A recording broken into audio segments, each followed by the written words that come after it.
Hello everyone, and welcome to the second of today's webinars where we're going to be looking at the Forex market again, but this time just ahead of the US session. But as always, before we start, excuse me, may I just draw your attention to the disclaimer that I know is on your screens. Please, you must always remember this can be a very risky business, so please don't ever use money that you cannot afford to lose. And for those of you who have not come along before, this is me on the left and accompanied by my husband. Both of us will be looking at the markets through the prism of volume price analysis, which, as I mentioned this morning's webinar again, has been our methodology, our preferred methodology for the last 20 odd years or so. But we also now have that supported with our quantum trading tools. And I know visitors to this webinar and also watch the recordings afterwards, we have a real mixture. We have new people, we have traders who've just bought the books, traders who have some of our indicators or all of our indicators, and traders who are also on the Forex program. But you know, whatever category you fall into, welcome, and we will get started straight away. So I'm just going to move this out, because what I was going to suggest was, rather than go through the preliminary introduction that we had this morning, because this morning we were looking at the British pound for a number of reasons, not least because it was in a very strong down move, but also we looked at what's driving the markets at the moment. Yes, there is the fundamental news. That's obviously the technical picture that you see on the chart, but we also covered the political risk, which we now have to factor in to our trading. And this is something that really didn't exist in the way that it is at the moment. This impact that we have at the moment. When David and I first started, you would have something called geopolitical risk. That could be, as I said this morning, just take an example. There would be some problem with the disruption to oil supplies, the closure of the Straits of Hormuz, or something of that nature. That would be, when something like that happened, everyone in the market would know that oil would be impacted, there would be flows to safe havens, etc., etc., etc. Things are very, very different now. Obviously, the UK, we have Brexit, and as David mentioned this morning, we have Donald, God love him, and his Twitter feed. And we certainly have, going on in the background, all the issues with the trade tariff. It's a trade tariff war, really, a war of words and actions. They may not be firing bullets at each other, but it's a war nonetheless, and that's something that is very, very new. So not only do we have to contend with the price action, have to do analysis. As I said, we use VPA because VPA, volume price analysis, we believe, the only methodology which gives some authenticity to what you see on the chart, and also the fundamental news. And we're going to talk about that in relation to the British pound and particular cable, because that is also and how that is impacted with congestion phases, sessions, etc., etc. But as I said, that's what I'm going to say on this now. I would suggest you go and watch the first, 15 minutes or so from this morning, where we cover that in more detail. And while I get all my charts sorted out, I'll pass over to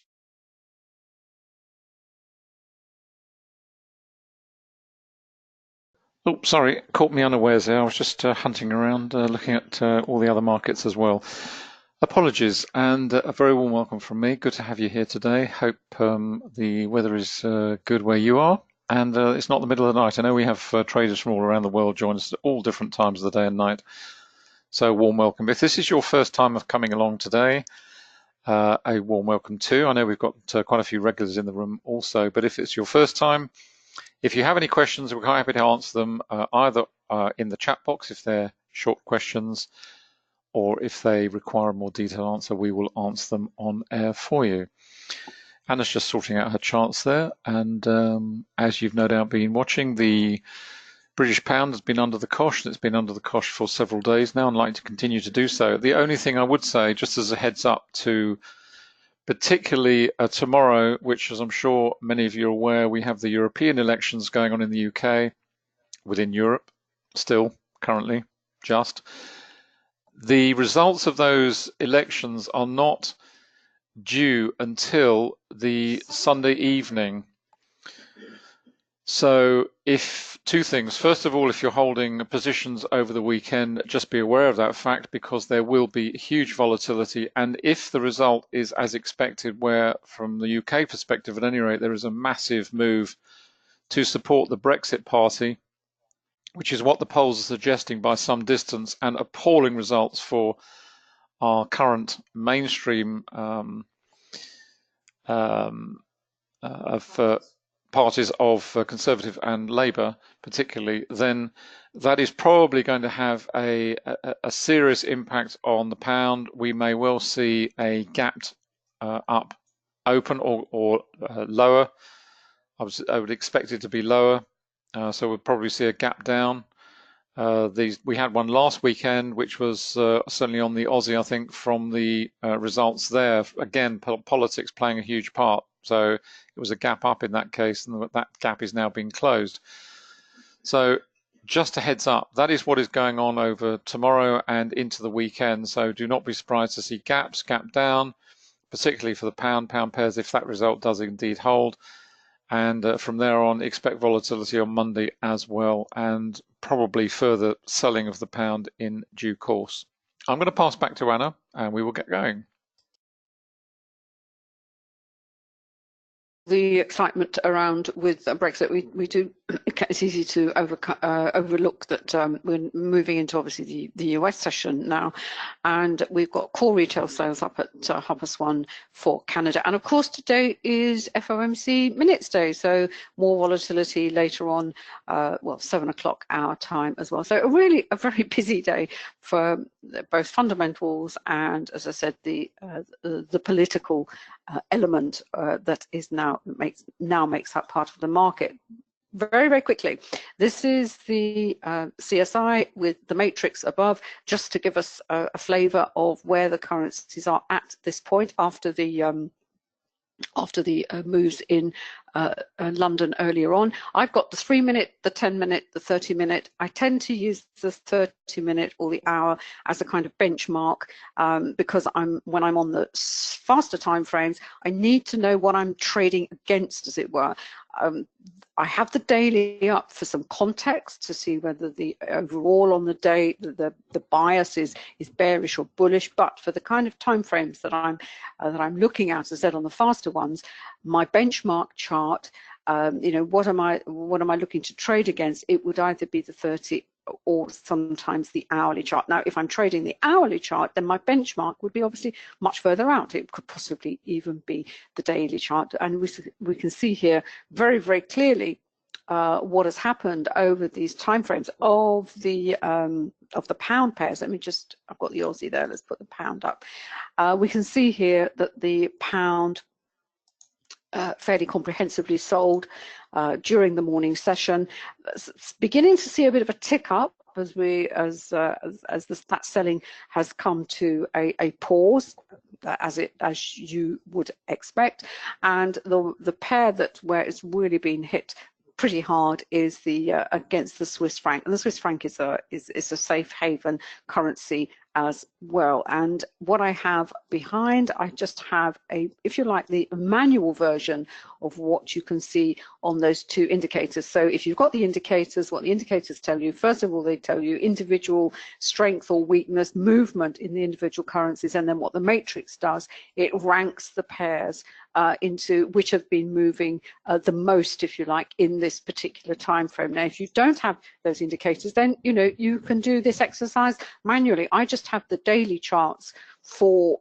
the pound what we call the pound complex, and you can see here it's it's pretty much red across, as I said, with the biggest moves in the pound Swiss, as we can see here. And I have a feeling, there we are, and with really this move, I've been short up here at this point here. I actually came out a few days ago. I didn't sort of I haven't been riding this trend all the way down, but then as a point of re-entry, you've actually got this really nice breakaway from the volume point of control. The volume point of control is the indicator that marks on the chart where we have a confluence of price, volume, and time. In other words, the longest time that the price has been in this particular range, and it's just a great indicator to have, because it can help you validate breakaways, breakdowns, if you like, where you have a firm direction in one way or the other, which is really all we want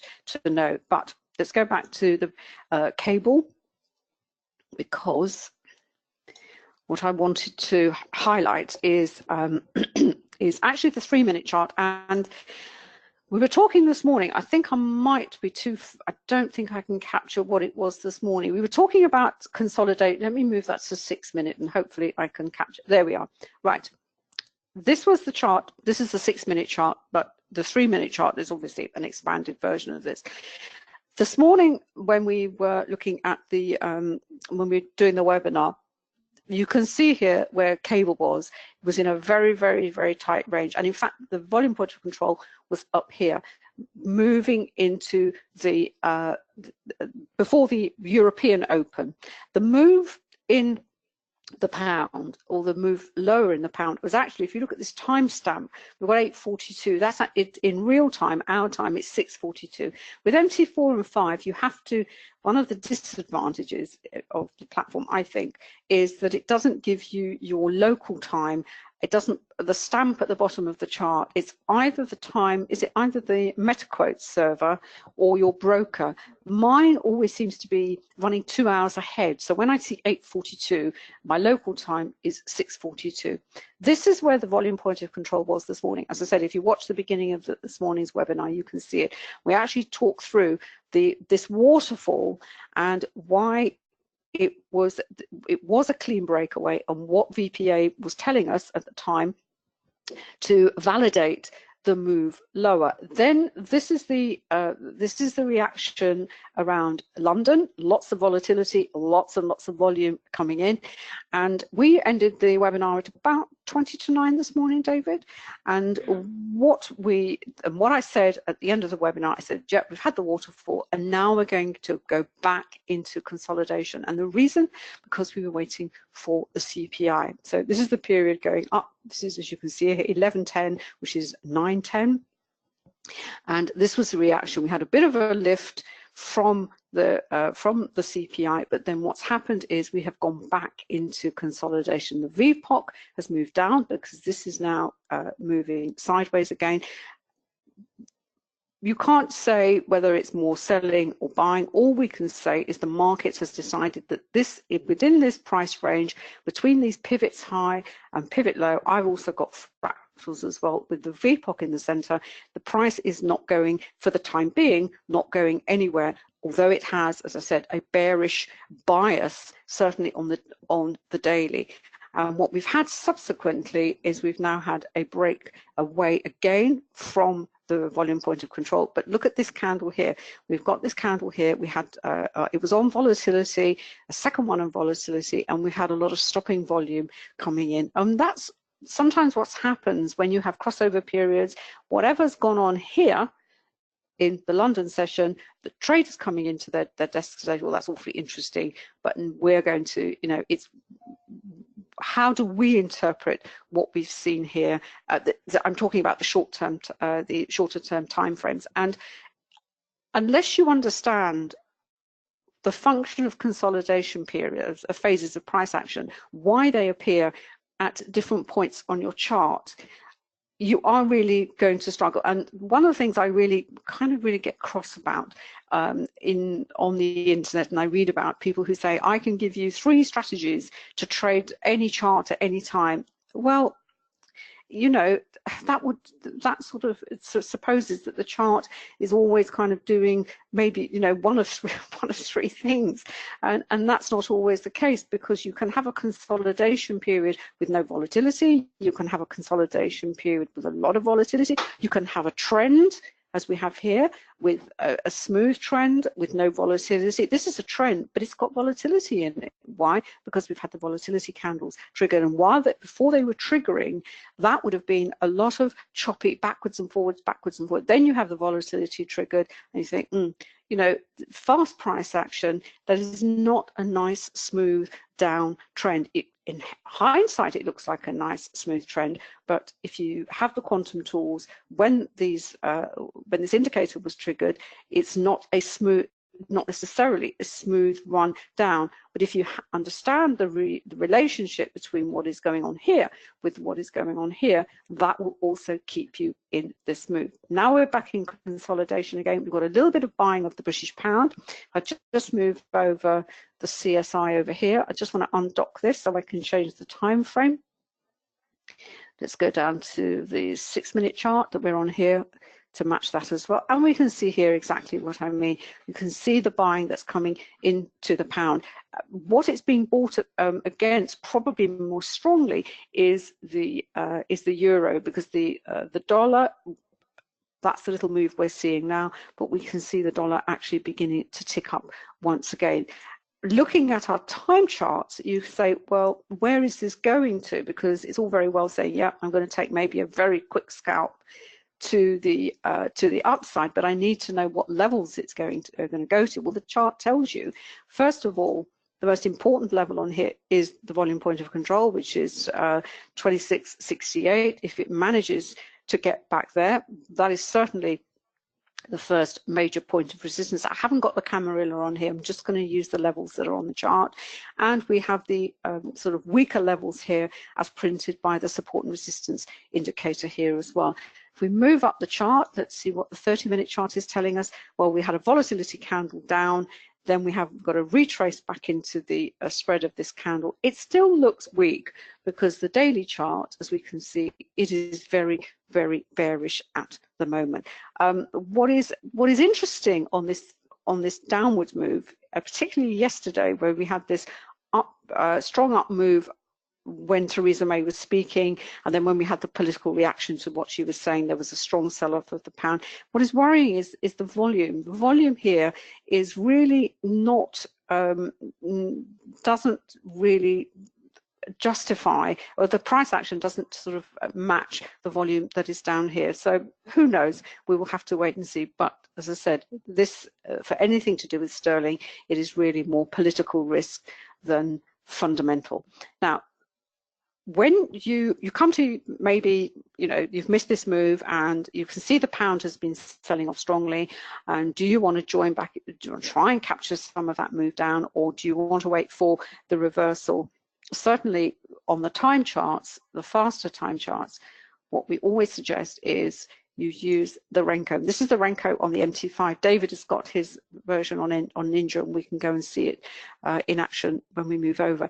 And as you can see here, this is this strong move. This is the congestion period we've had further down. And what's happening at the moment is trying to rally, trying to move higher. And this indicator, the way to use it, very simple. If you have it, you look at the trend dots, you look at the trend monitor, you wait for, really, you want the bright colors to match. As you see here, we had an effort to rise there. We had the pivot come in, but look at that never went to the bright blue. That stayed this dark blue, and then the downwards trend was re-established once again. And that would possibly be a potential re-entry to the bigger downwards move, albeit we had a little bit of congestion in the way. So we'll see what happens with cable. And the other thing with price, when the market is like this, it's very easy to forget that there are other pairs and other currencies that are moving, because everyone's focus is on the British pound. And what I'm looking at here, I've got the Canadian that's been sold off. I've got the yen rising. The yen rising tells me that market sentiment is a bit fragile at the moment.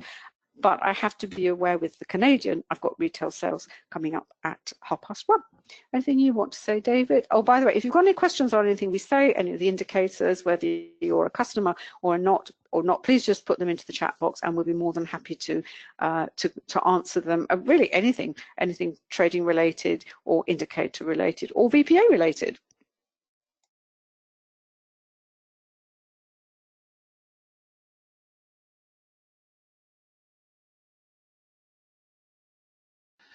Just switching over to NinjaTrader, that should be coming up on your screen any second now. There we go. And I've actually moved away from the pound because great trading opportunities, but you know, that's all well and good. But there are other things going on in the market also.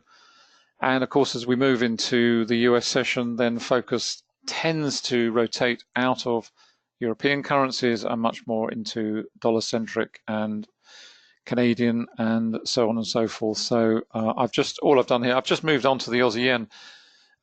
Oops, sorry, just moved my headset for a moment.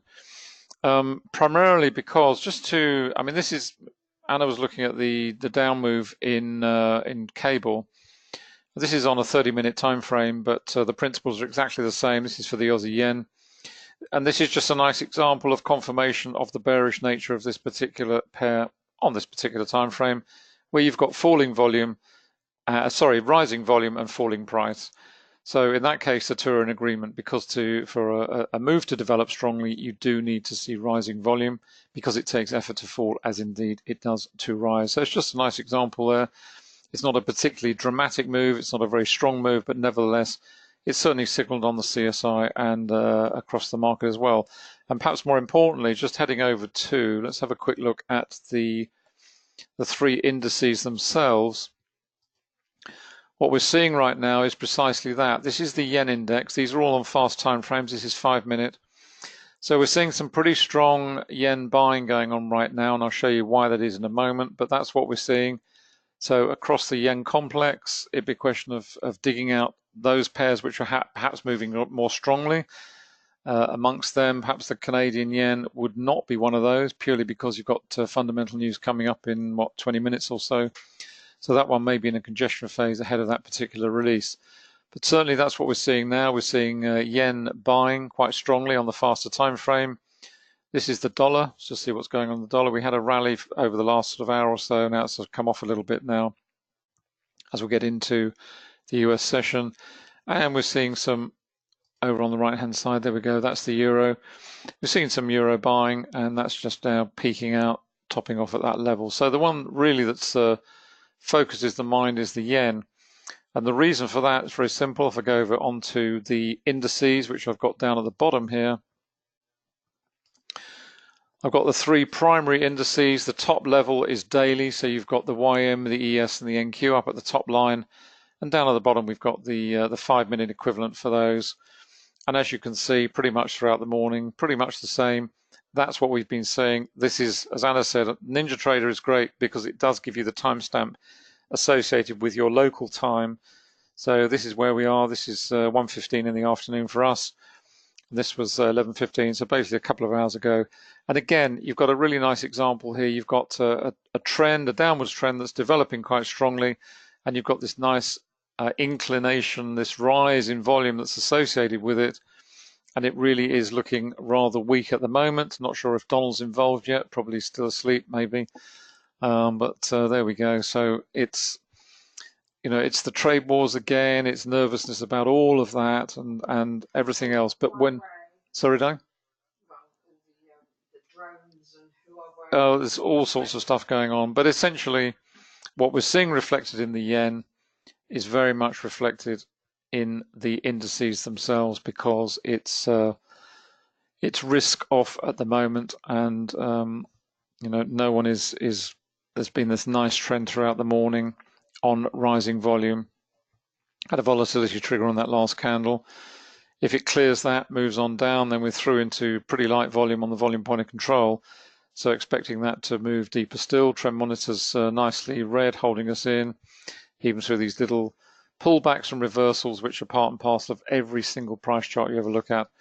And again, you can see on the trend monitor the transition. We went from bullish into bearish with only one color change, into dark red. It skipped the darker blue, which we had over here. Doesn't always follow that you get that traffic light sequence, if you like, of bright blue, darker blue, dark red, and out the other side into bright red, and obviously vice versa going the other way. It doesn't always follow like that. It will just depend how quick the move is. And on this occasion, it was a very solid bearish trend developing. We moved through all these various levels. We went through the volume point of control itself. We're low volume node. We went through there very quickly, and also through this next low volume node here. We sliced through there very rapidly as well. Obviously not what we've now got to face is that in an hour and a quarter or so, the cash markets will be opening. This is trading on Globex. So what you're looking at here is a chart of pure electronic trading. The cash markets are not running. This is a 24/7 market, so you can trade this market outside of the cash markets when they're closed. But what it does indicate is that even when the cash markets are closed, the volume profiles here are perfectly tradable. They are, you can compare one with another, and all that happens once the cash market opens is these will all then be compressed down to a much lower level. But from a comparative purpose, it's exactly the same principles. Obviously, what you can't do once the cash market opens is flip-flop between the two, compare the electronic with what is going on in the cash when it runs in tandem with Globex. Just head back to there. Let's have a look. Let's just have a look at the some of the yen pairs. I've got the Aussie yen. Let's try. Let's just see what's happening on the CAD yen, because that'll probably be in congestion ahead of the news. Let's take a look at that one. Just waiting for that to load up. Yeah, I mean, it's had a decent rally over the last few days. Nice up candle yesterday, good volume. We had quite a lot of buying coming in under this candle, more buying under this candle following this downtrend, and no surprise to see the market trying to rally. But this is the price action we're seeing at the moment, a razor blade of price action. No great surprise. This is on 15 seconds, so this is lightning quick right now. But you know, if you go up onto the 5-minute, markets are calm. Markets are now waiting for the news to be released in the next 15 minutes, and will then react accordingly. Let's have a look at the Swiss yen.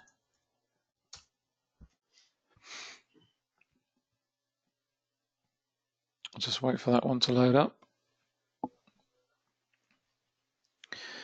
Got a decent rally on that. Again, coming to a little bit of a pause point, but a nice rally on that, certainly on the 30-minute. And again, nice example of VPA in action here. You can see we've got, this is from 12 o'clock, we've got rising price, rising volume, so it's just confirming. But on that last candle, what have we got? Wick to the upper body, decent volume below. Probably expect a little bit of a pause point as a result now, purely because we've got some selling involved in this particular candle. But if the market continues on higher, up to this region, up to 109.60, then we've got a low volume node here, so we would expect the market to move through there pretty rapidly, provided it's associated with good volume. Again, you can see on the trend monitor, here we went the other way. We went from bearish into bullish. On this occasion, again, we skipped one of the transitional colors. We didn't go dark red. We went straight through into dark blue and out the other side into bright blue, supporting the move higher as we move away and break away from the volume point of control down here. Let's just head back to the CSI and see what's going on, and the matrix as well. Let's just head over here. This is on 15. This is the yen buying that we're seeing right now. We're seeing selling on the Canadian at the moment. This purple line is falling quite strongly. We've got the Japanese yen rising, the magenta. That's the selling we're seeing on the Aussie, the blue line on 15. It's gone to 5. Now starting to see a bit of a tick up in the Aussie. You can see the blue line there starting to kick up. We're seeing some buying coming into the euro. So in terms of which pairs are likely to be moving and now pausing, certainly in terms of the Aussie yen, that's why we're seeing a bit of a pause coming in, because the Aussie is now rising with the Japanese yen. So in other words, you've got buying on both currencies. The same will be true of the euro. Again, we've got buying of the euro and buying of the yen and buying of the Swiss franc. So those are all essentially moving in the same direction, as indeed is the New Zealand dollar down here. So really, in terms of looking at opportunities on the yen, it's either looking at something like the dollar yen, where we've got selling of the dollar and buying of the yen, or alternatively the CAD yen. But then the CAD probably is knocked out purely because we're so close to a news release anyway. So it might be an idea to look at perhaps the dollar yen. Let's see what's happening on 15 in terms of that. Okay, it's got a little bit of a way to go. Got down almost to oversold, kicked back up. Now it's kicking back down again, but the yen is still rising quite solidly at the moment and driven very much by risk sentiment, as I outlined on the indices. So if we head back to, let's go back to the time frame charts again. Let's just pop in the dollar yen, see what's going on there.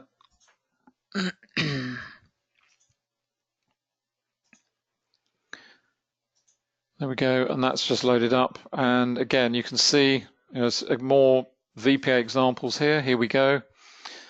We've got a nice three candle arrangement. We've got rising volume, falling price. So again, it's just one is confirming the other, and just giving us a signal of that bearish sentiment on this particular time frame, which is 15 minutes.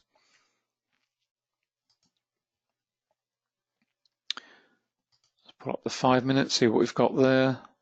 Good strong volume coming in, lots of selling under that last candle. Market's trying to rally. Be interesting to see how this particular volume closes off on this candle, whether it's strong enough to create some reversal or whether it's just simply the market trying to rally into weakness. Insiders, market makers selling into that weakness before taking it further lower. And this was an example of the trend monitor doing the full spectrum of colors, went from the bullish into the darker blue, into the darker red, and the transitional through out into the bright red as the trend lower starts to develop. Now moving into low volume territory in terms of the volume point of control. So down at this level, once we get through this area here at 34, 33, 32 odd, then you would expect the market to go through there fairly quickly because the volume profile is very light there. The support and resistance is we look at it from two different perspectives. The traditional one of price, but using the volume, the VPOC itself, and the histogram on the right-hand side of the chart to give us a heads up in terms of concentration and density of volume in those regions. Price will act as support and resistance, but then so will volume. These levels here are based on price as they are on MT4 and MT5. So the wider the line, the dashed line, then the stronger that region of price resistance or price support has been developed, the number of times it's been tested.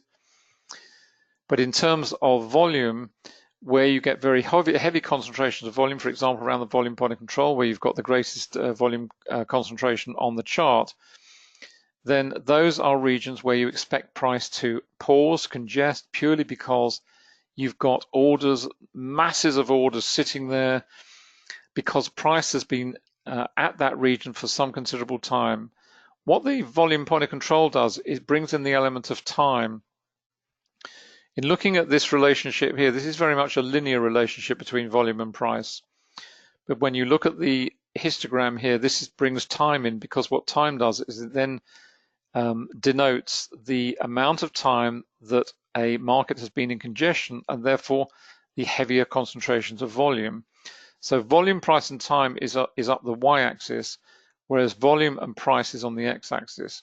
And what this is telling you is where you've got heavy areas of volume, you expect the market to struggle at those regions because it's got to battle its way through in exactly the same way as on price-based support and resistance is also a factor in where markets pause and why they pause there.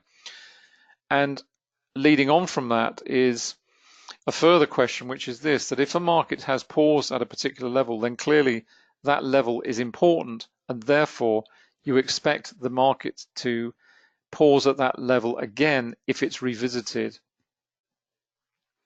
So you have these regions which act as price resistance and price support for very different reasons, not least because one of them is the market considers them important. If the market doesn't consider them important, it doesn't stop at that level, and therefore in the future when the price revisits it, you expect it to move through very quickly.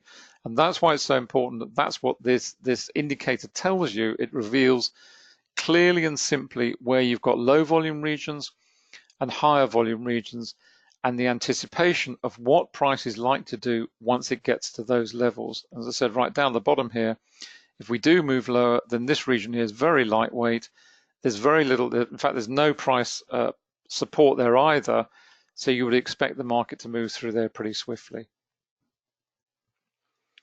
Let's check out what's going on the other time frames. Okay, and in terms of looking at it from a daily perspective, then for this particular pair, then what we're looking at right now is a market that's approached and is testing once again the volume point of control. So over the next few days, if this carries on, then you're going to see further congestion purely because you're in a heavy area of volume, and you are back at the volume point of control, which is the fulcrum of the market, if you will. In other words, 110.60 is the price point which the market agrees is a fair price for the dollar yen right now. So there is no strong bullish or bearish sentiment one way or the other. Once that bullish or bearish sentiment starts to develop, then the market moves away from that fulcrum point, if you will, and on to other levels. Just going to hand back to Anna for a moment.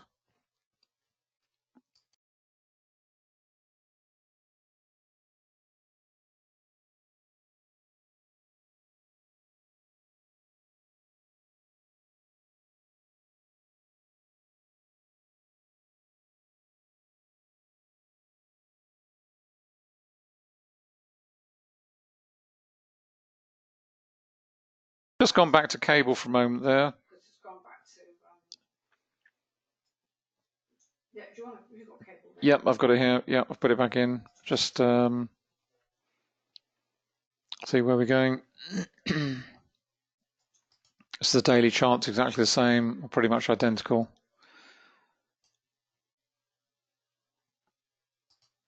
Put that one back down. Bit of congestion going on at the moment. Got a volatility triggered on 30, so the anticipation is we expect the market to congest, which is exactly what's happening at the moment. We had one here. These ones followed through. It doesn't automatically follow that when you get a congestion trigger that the market is automatically going to close inside the spread of the candle. It generally does. If it doesn't and follows through, that's fine. It's cleared that particular area of price and on you go.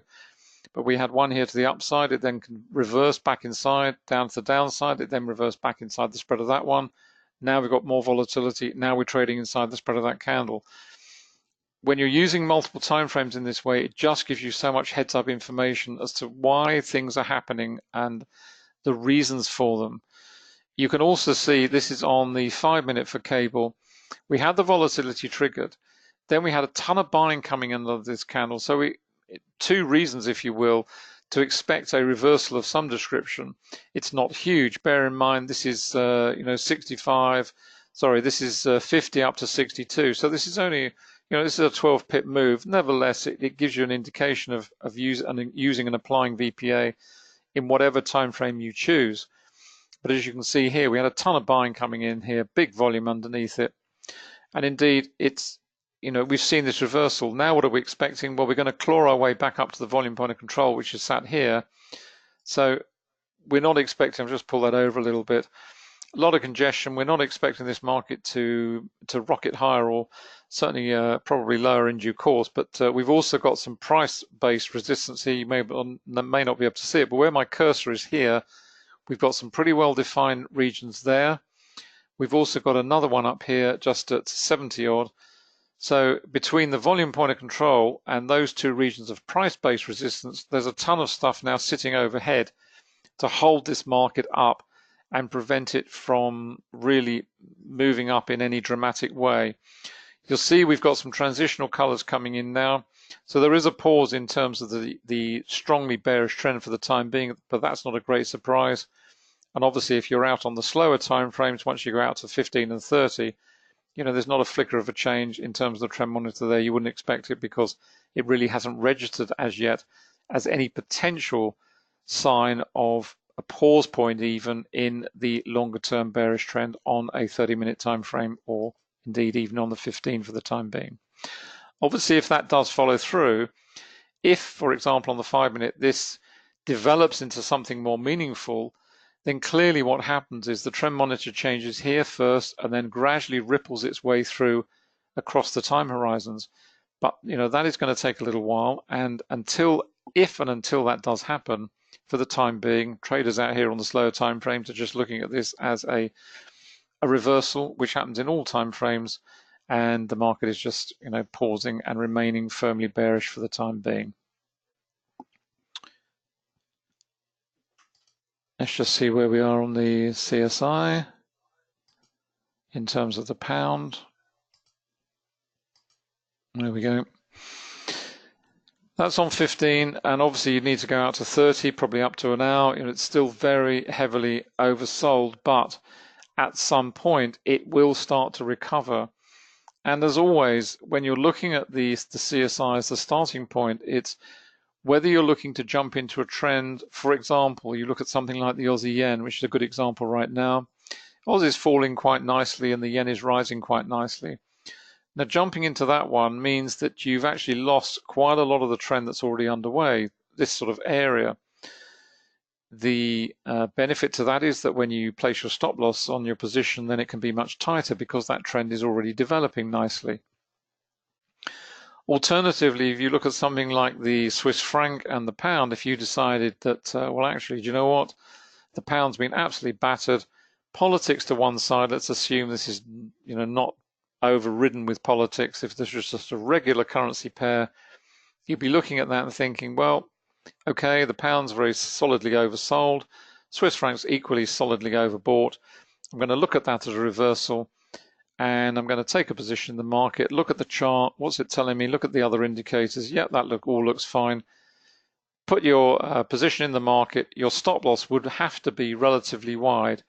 In this example, it might be 20, 30 pips even, maybe, which sounds a lot, given that in a scalping opportunity, you might be looking at 4 or 5, for example.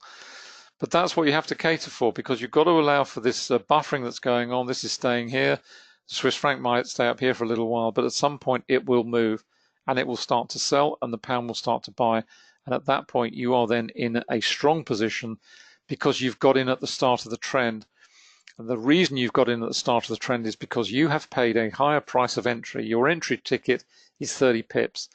The traders who then join thereafter, who join the trend underway, they pay a lower price because they've lost some of the trend already. So, that's the payoff. So getting in early, it's like a good seat at a theatre or whatever you go out. If you want a good seat, you have to pay for it. It's exactly the same principle here. If you want the best seat in town, you pay a premium for it. If you want the lower price seat, that's fine.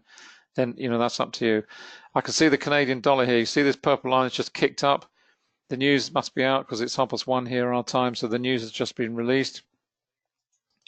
Just have a quick look, see if that's come out yet. Where are we? Where are we? Here we are. Just refresh that. Let's see if that comes up. Yeah, nothing to come out, nothing special. Slightly less than okay. 1.1, I guess 1.2. Okay, 1.1.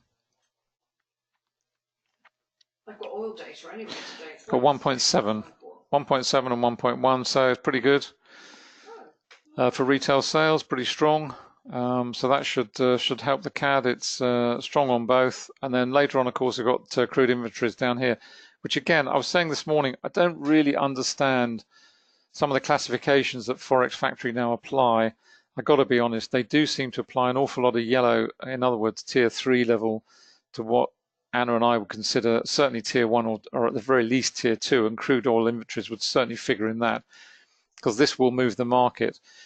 It may not be significant in terms of a longer term move up or down, but certainly on an intraday basis, if you're trading a crude, then you've got to be aware of the oil inventories, you've got to be aware of the impact of a build or a draw and what it means and the general trend in build or draw over the last few weeks. So it's an important release.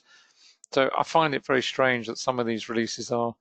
Right, the reason and that's a good point actually, because it's the core retail figure which came in much stronger, and that's only given a yellow thingammy on the Yeah, and it's very peculiar.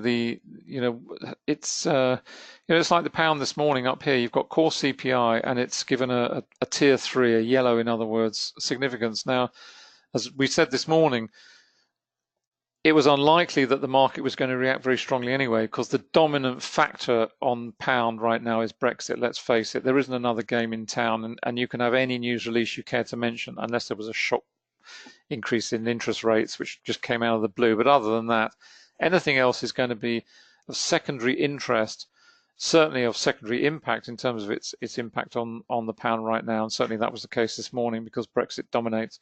But I don't understand some of these rankings, I'm afraid. Sorry about that. Just my opinion for what it's worth.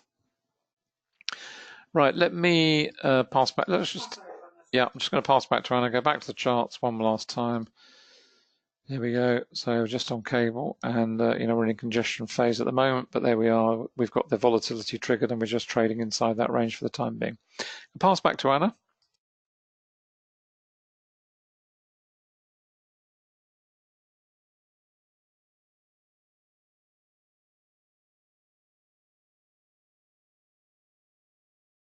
Pick off what David was saying. Yes, on the 30-minute chart, I've got it here.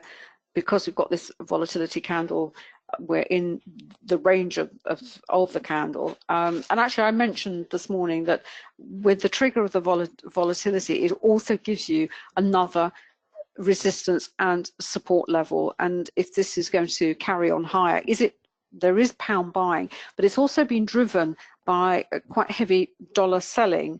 And this is how you sort of have to look at the pairs as well as you move into the different forex sessions, the currencies that become important, local currencies, one of them being the Canadian and the other being obviously the US dollar. But if we're looking at a decent move to the upside, then we still have to contend with this volatility candle on the 30-minute. Now, what's actually happening with the Renko here? My Renko is set on an ATR, and I think looking at the minute chart, it's each brick is posted after 2.18 pips go through the market. And as I said earlier, really we want to see that in bright blue. While David was speaking, because he's working real time, this kept flopping back from this into this dark blue and then back to red, but it looks as though it's trying to find a little bit of traction, as it were, after that huge sell-off this morning. But and also looking at the this is the 6-minute chart that I have here, looking at the volume that's coming in. Well, we've certainly got some buying under that because we've got a deep wick to that candle. Then we have the next candle, which again a lot of volume under there. Then we have a little down candle.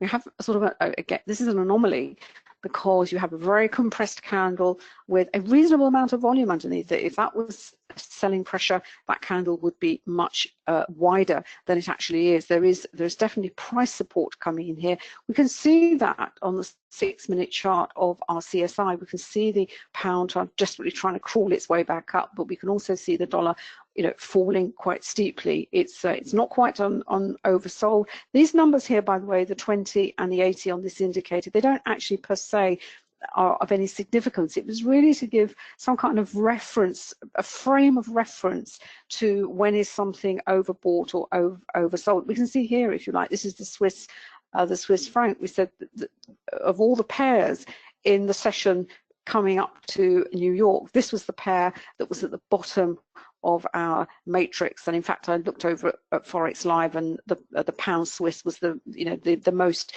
downbeaten, as it were. Now, what's interesting is we've got the yellow line is kind of looking as though it's turning over slightly, but there is still quite a lot of selling going on in the US dollar. So this move higher is really being propelled at the moment by the selling of the US dollar. Where is it aiming for? Because we have to have a some kind of objective.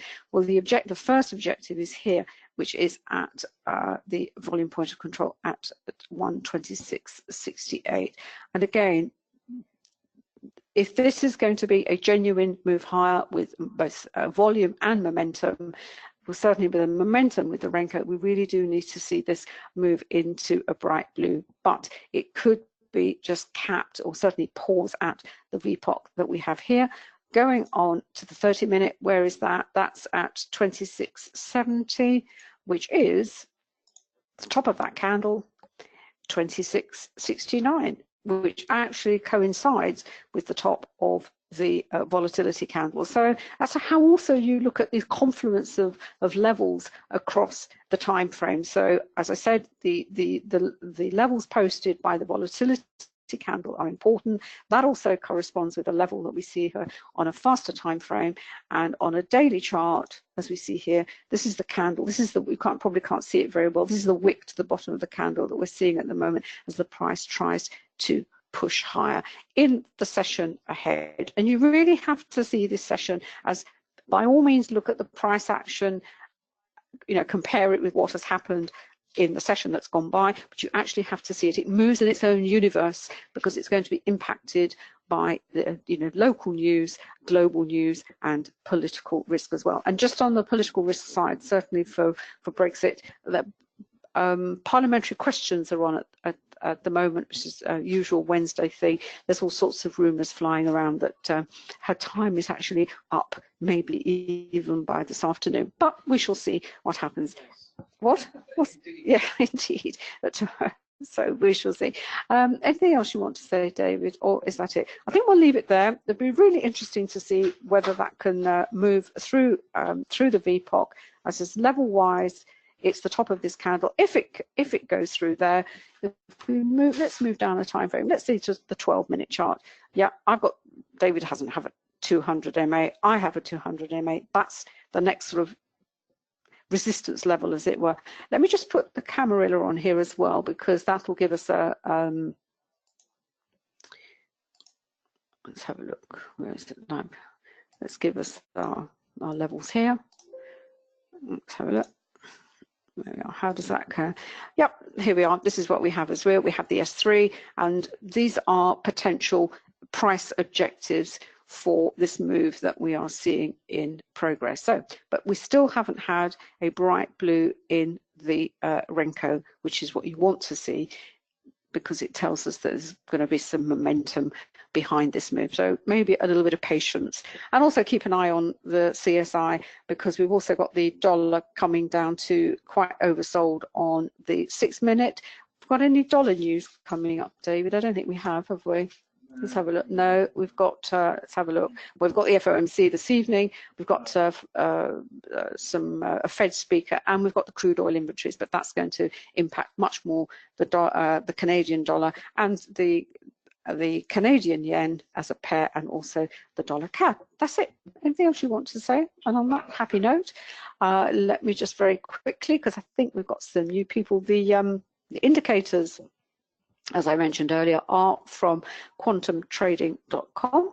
This is the homepage of the site, and the platforms that are available for the indicators at the moment. We're actually working on TradeStation at the moment. That's going to be a few weeks. A few weeks, David? Depends how quickly we can work on the development. Yeah, they do take time, a little bit of time to code, but that should be coming on stream. Then you can click on the individual icons here to discover more about the indicators. If you just go in there, and what you get behind the icon is a whole series of videos and support pages on why we develop the indicators and how you can incorporate them into your own trading tactics. Because the thing about this is, people say, well, what does VPA do for me, and what will the indicators do for me? VPA really tells you, picks up the anomalies, and really confirms the validity of any move, but you can incorporate it into your existing tactics. And similarly with the indicators, we've developed these indicators that you can take one, take a few, take the complete package. It's entirely up to you. You still get 7-day money back guarantee. If you buy one and then upgrade, you will get a credit, and you get David and myself. We do the webinars. You can email us. You get our fantastic support team behind you. We do everything in our power to make you a successful Forex trader. And the last element that we've added is the actual program, where it includes the package of indicators. You choose the platform, and then you have all the modules, and it really is, we believe, everything you need to know to make a success of this incredibly fascinating market. And it really is, as you know, if you are trading, it's just one of these things. You might go away for a little while, but you really can't help but keep coming back to it, and even better, you can make money at it. Anything else you want to say to that? We're back at 3:15, where we are looking at day trading, just Ninja, not MT4 and MT5. I think David does mainly that one. He does a lot of the heavy lifting on that one. But I think are you looking at gold today and the indices as well? Yes, so we did a big session on oil last week because we had some questions in from one of our traders who just wanted to know a little bit more about oil trading, time frames, and everything was sort of came together very nicely. And by the way, if you have any questions on anything that you'd like us to cover in these sessions, just drop us a line and we'd be more than happy to cover it. So enjoy the rest of the trading day. All sorts of stuff going on at the moment. As always, it just seems to get more and more hectic as these days go on, but that's just the way the markets are. If you're not joining us later on this afternoon, we are definitely back next Thursday. So again, thank you for coming and we'll catch you next time. Take care.